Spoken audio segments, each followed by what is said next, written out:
What the dirty All Christmas right, song? don't say dirty. We're live. Good Guys, morning, everybody. it's extra fun Friday when Troy Kokol is here. We're getting weird. It's getting weird over here. I don't know if you're really loud or if I just have my speaker turned up. Yeah, it's probably me. I'm You're, sorry. well, I guess we could say you're a bit hot today. You're a bit hot. Yes. Well, in as hot as I can be in a, you know.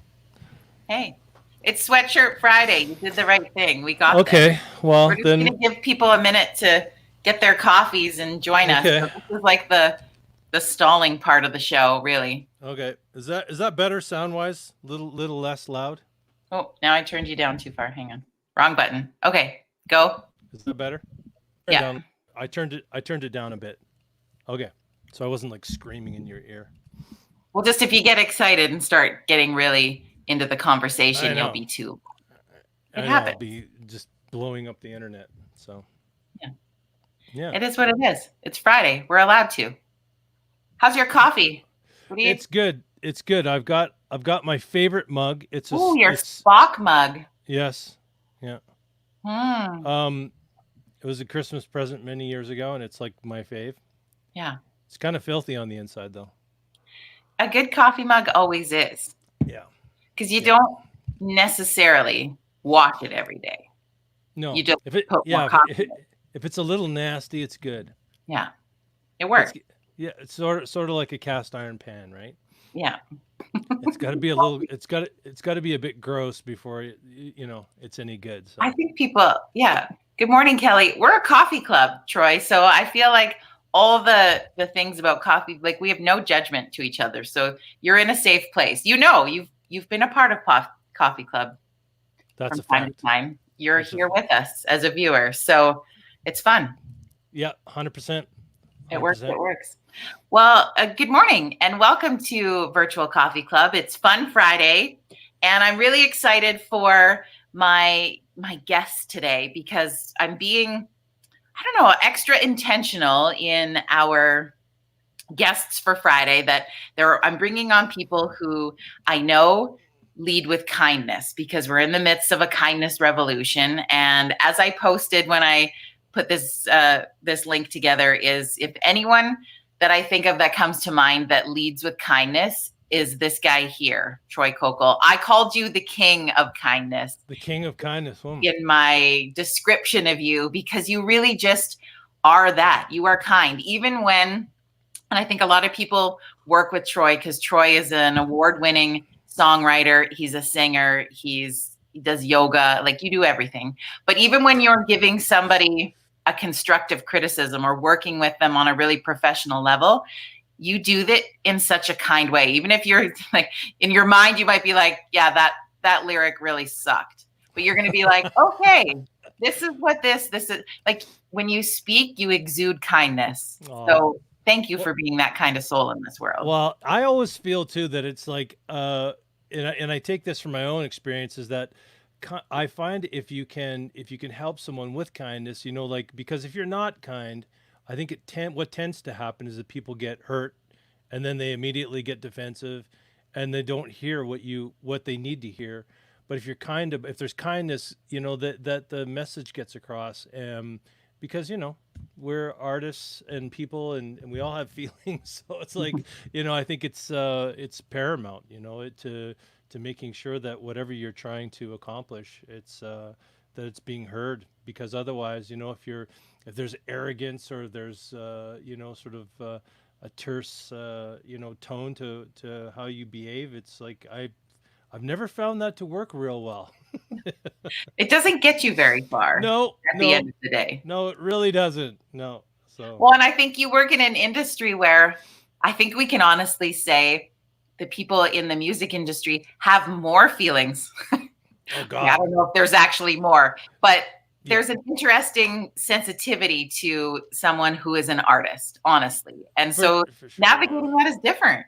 Yeah. And I think the thing is too, is that people in the music business, I mean, I always say it's like, I think there's got to be a part of you that's a little broken in a way, and wanting to be heard and needing to be creative and have that creativity consumed by someone else. And it's a because in the absence of that, if you're not sort of like tortured soul, you just hang out on your couch and watch Friends reruns, because it's like, that's what I think it's what drives the creative process, is that little bit of that little dark corner that we're all Yeah. stuck in, right? But it's true. I believe that soundly. So yes, very sensitive. Artistic people are extremely sensitive, and so yeah, we have to learn to be kind. Yeah. Yeah. Well, it makes me think of, because as you say, on the couch watching reruns, I've been watching I've went to the back to the beginning of Grey's Anatomy, and I'm on like season, I don't know how many, there's like 15 seasons of this I show. know, it's that show's It like never ends. MASH. It's like it's gonna keep on going. It's like The Simpsons. So I'm on season 12 now. Wow. But it made me think of the way the character Meredith on there says she's dark and twisty. That's what it Yeah, made me think of when dark you're and twisty. Yeah, you got to tap into the dark and twisty sometimes. 100%, 100%. Yeah, and I think the other side of it too is that there's in the music business there's also this, unlike most other businesses, there's this other thing that's happening with people's ego. So it's like, there's that side of it, and so it's a weird sort of, it's the only business in the world that I've ever, because I got into the business late in life, and I wasn't in the music business my whole life. And when I first stepped in, I'm like, oh my God, like this, how do these people, not get, because you can't get fired from the music business. You can start to get ignored after a while, but it's like there's all sorts of weird dynamics, because you've got ego, and you've got people, trying to get power struggling with, because if they're high on the charts, then it's like they've got the power, and it's kind of a weird dynamic in the business. And so I really had a struggle to, like, how do I, immerse myself in this industry without, going insane or just quitting. So, the whole kindness thing was like my only answer, so it was like, okay, if I'm just nice and just, hang out with people that are nice, and just, and it's worked for me so far. So yeah, it's amazing. And I think you lead by a really incredible example of that. And in the process of saying, that our coffee club is starting a kindness revolution, to be using words that are so bold, it's the simplicity of that, and just leading by example, and then it ripples out. yeah, for sure. And I think the other side of it too is that, especially, I would say in any business, but especially the music business, like there's because of the because of the lack of, like ever since 2004, the money's depleted, and now we've kind of found a normal, we found a new normal in the music business. But there's a lot of there's a lot of people stepping over each other, and there's just a lot of and this is a business, we're creating music which is supposed to enlighten and fulfill people's lives. And so it's a really sort of weird kind of balance that I think is a little difficult to find sometimes. But I think overall, if I figure if I can't do it myself, it's no point complaining about someone who's, being a jerk. The opposite of kind. Exactly. Like if I can't if I can't find my own happiness and my own peace, and then there's no way I'm going to be able to complain about someone else's shortcomings, in the business. So, and especially in a time like this, kindness is everything. So yeah. I love it. I love it. So if people are not familiar with my Fun Friday guest, Troy Kokol, you can go down right here to this website and find all the things Troy Kokol related. And so just to kind of give people a bit of a synopsis, I mean, it always feels bad when I'm like, okay, let's take your entire career in life and just put it into the smallest amount of words we can. 3 sentences. Let's minimize everything you've done. But at the end of the day, you're incredibly gifted as a writer and as a musician and as a producer, and you even sing real good too. Like, you've got all the pieces of this package, and you have your own company, you have your own studio, you've won awards for it. Like, you're just awesome. Oh, thank you. You know what I love about it though is that we've been able to do all of this in Calgary. When we first got into the business, like people were like, Matt, if you don't go move to the US, you're never going to have any success and you're never going to be able to, truth be known is that if you want to compete at the highest level of the business, it's a lot tougher if you don't move down to the US. It just is. But having said that, we've found a way to be able to, to get songs recorded, get songs into movies, and have songs recorded and create a music business and to, make some money and have some fill our lives. There's a lot of support, but I think a lot of that has to do with just really, because I just didn't want to leave. Like I didn't want to be in a place where it's like, oh, you have to pay $700 a month for healthcare, and and or it's like I'm 1,000 miles away from my parents or Yeah. my family. So it was a choice, So Well, and you've taken some really cool opportunities to step out of the box of that, I think, a little bit when I look at some of the things you've done. And one of those that comes to mind is you got to go over to Japan and you were making like children's music. Isn't that what it was? yeah, you bet. It was a company called Grapeseed, and through our network of friends, I was super lucky to get an opportunity to write with this company, and they have like they run children's programming in like I think it's 18 countries, 300 cities worldwide or something like massive company. And so yeah, and I jumped on board. I was the song guy, and so it was just such a weird because and the creative team on it. It's like we got the fellow that drew the character from Aladdin and Beauty and the Beast, and we've got like the producer from Titanic, and we've got like people from all over the highest level of and then this this guy from Calgary shows up, and I'm like, holy crap, who are all these people?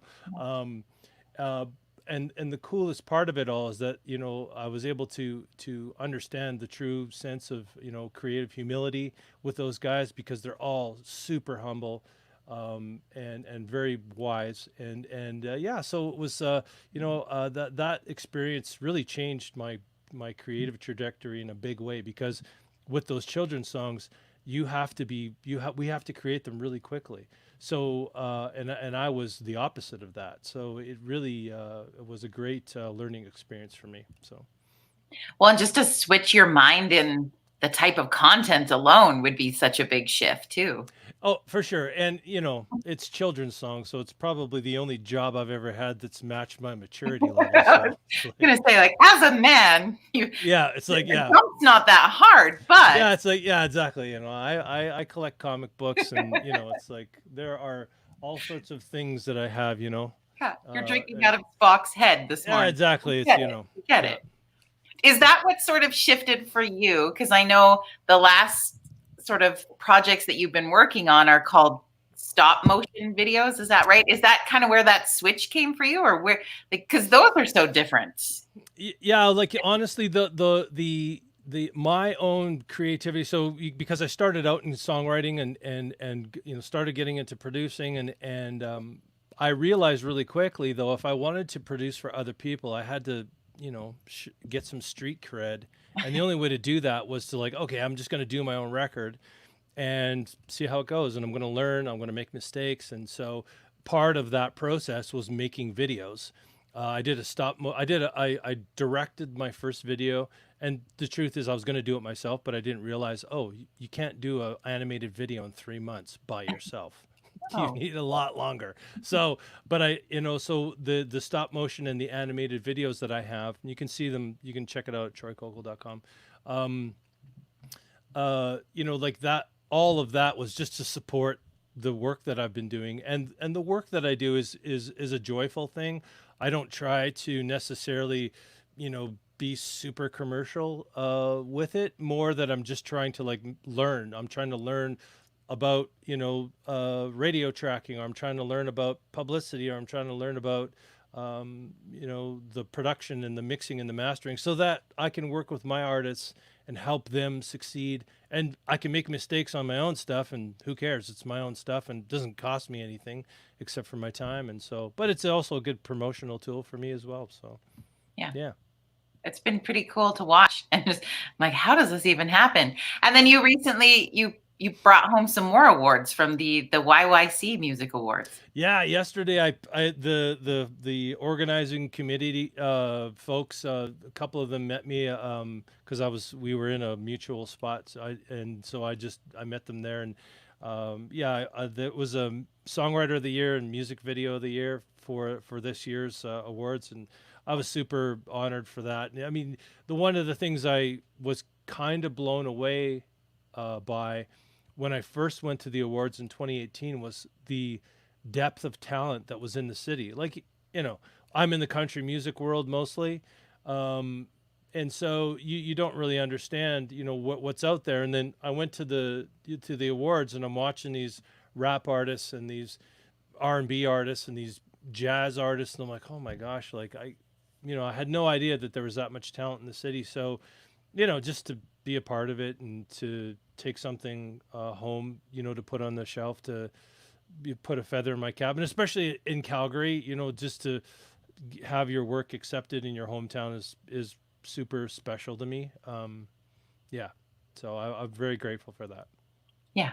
Well, and you've won them on the provincial level, and you've won them on the national level, and that's pretty cool. Yeah, I mean, yeah, and you're so humble. You're like, oh yeah, but like, it's kind of a big deal. Well, oh geez, but I think the thing is for me is the like awards are. I feel like the awards, what they do is it's a resume thing, because people want to know. It's like, well, what does this guy do? Oh, he's like he won the SOCAN award. Okay, well, we'll listen to him. Which in the end of the day, like I know a lot of people that have record deals that don't sing as well as this person over here who's never been on a stage before or been on a major stage before.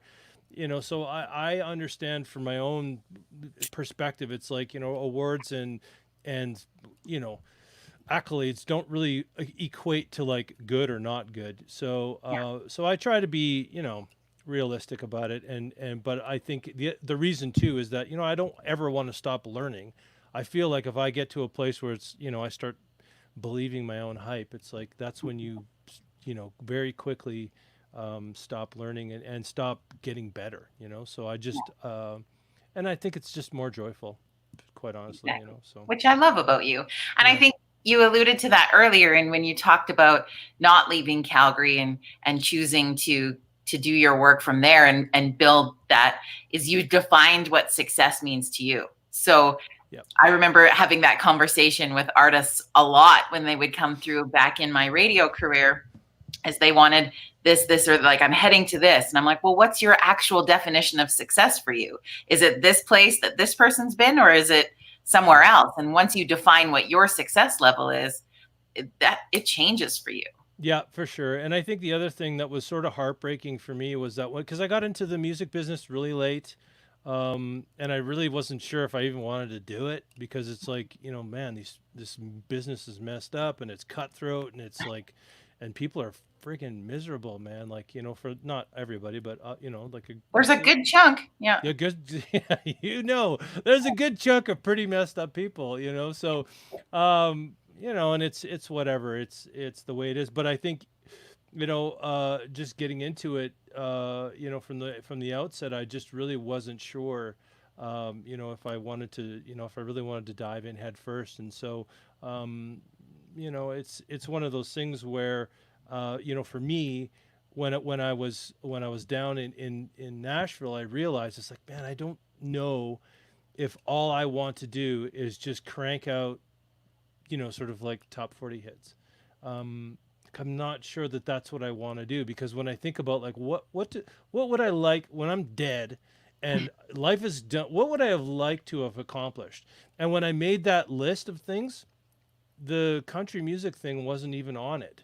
And so I'm like, why am I doing this? And that was it was a little heartbreaking for me, because I'm like, I realized it's like, my ego and my shame was kind of leading me down this path that it's like my heart really didn't want to go.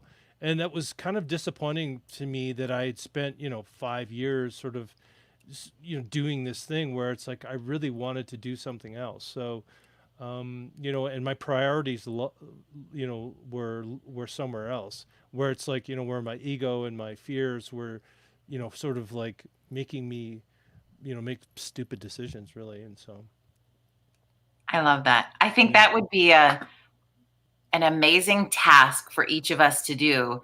In what you did there is, okay, you're looking back at, you're writing your own eulogy today. hmm, Sounds yep, kind of morbid, but remember, so we're going to tap into the dark and twisty sometimes. So yes, writing that, and just what do you want that end result to be? And are you currently on the path that's going to take you to those end results, or have you yep, strayed? Like, I think yep, that is profoundly powerful.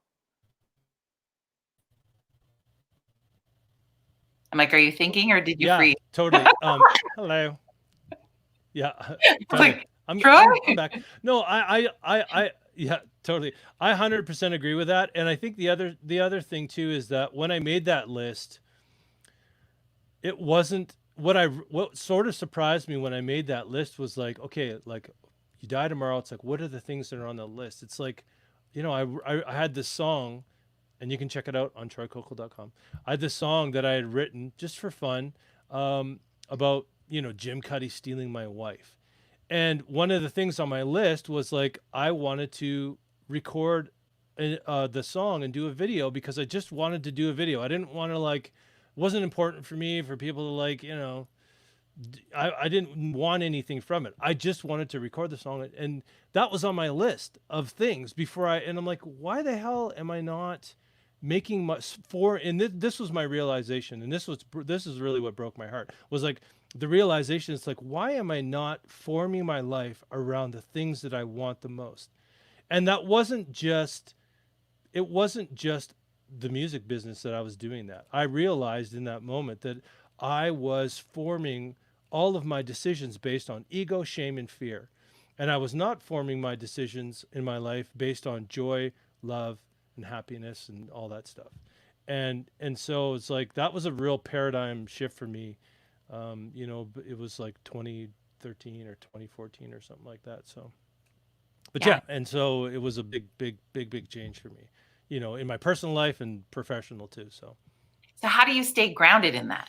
Because you work in an industry that pulls those other pieces so hmm, strongly sometimes. yeah, like it's been slow. It's been a slow transition because, it's like there's things that we do instinctively out of fear and shame and guilt or whatever. There's things we do instinctively. So, so one of the things that I do is I say, okay, well, I made a list of like, what people in my life feed my heart, feed my soul. And when I made that list of people, just like my list of like, what do I want to do before I die? My list of people of that feed my heart and make me feel good, it's like I wasn't calling those people on a regular basis. So one of the things that I changed in the last few years was like, I have this list and it's on my phone. It's secret, but it's like I've got this list, and it's like if I'm feeling like, shit, and I'm not happy, or I'm feeling tapped out, spiritually, I'm like, have I reached out to the people that, that I think really love me?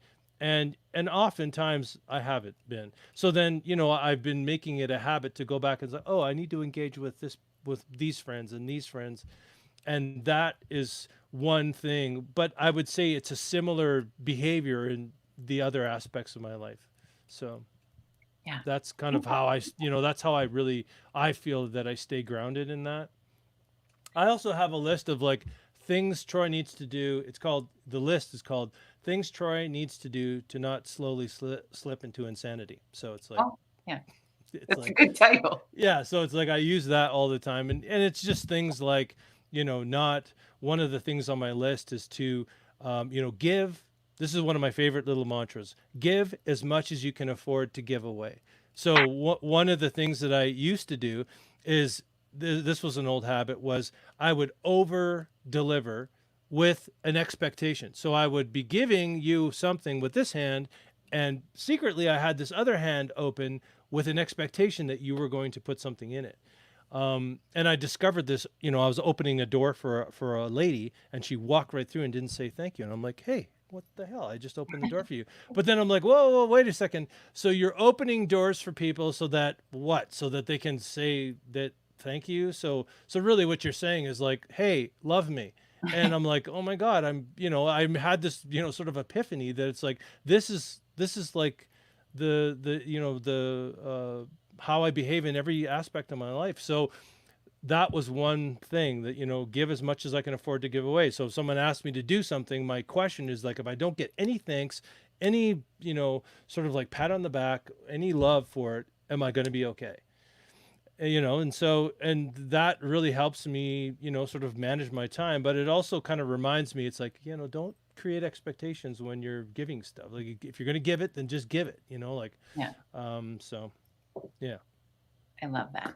Yeah. Well, and I think everybody too, it's like outside of writing your eulogy, maybe that's your weekend task. Yeah. But think about that phone list for ourselves. And then I think like what I would like to do in that phone list of my own, just something that tweaked for me, is that I want to make sure that all the people that are on that list for me, I'm giving them, I want to be on their list too. So how am I treating those people to make sure that I'm the person that fills their cup back up too? Exactly. Right. And I think it's also a reminder to me, it's that whole, it goes back, it's all the same stuff, right? It's like I'm making decisions out of ego, shame, and fear.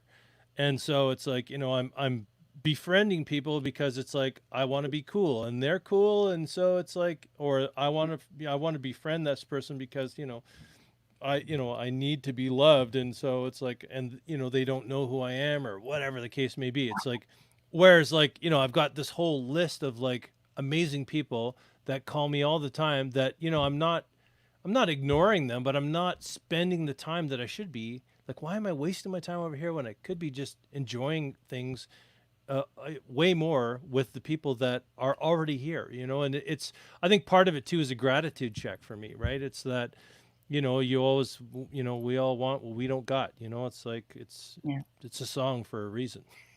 Exactly. Yeah. It's the most catchiest because. Yeah. That's amazing. I could talk to you all day, but we should probably let people get back to our coffee break. Was a little longer than normal, but thank you. Cheers to everybody today. Cheers, everybody. Happy Friday. And thank you. Please go and check out troykokol.com. You'll find all sorts of cool things on there. And I appreciate your time today so very much, because, boy, that filled my cup up. Aww. I feel good. Love you, Jody. Filled my spot head. I don't know. Now we'll just continue to spiral into crazy. So thank you. And everybody, thank you so much for joining our virtual coffee club on this fun Friday morning. We will see you back here tomorrow morning at 9 a.m. Mountain Standard Time. Have a great day.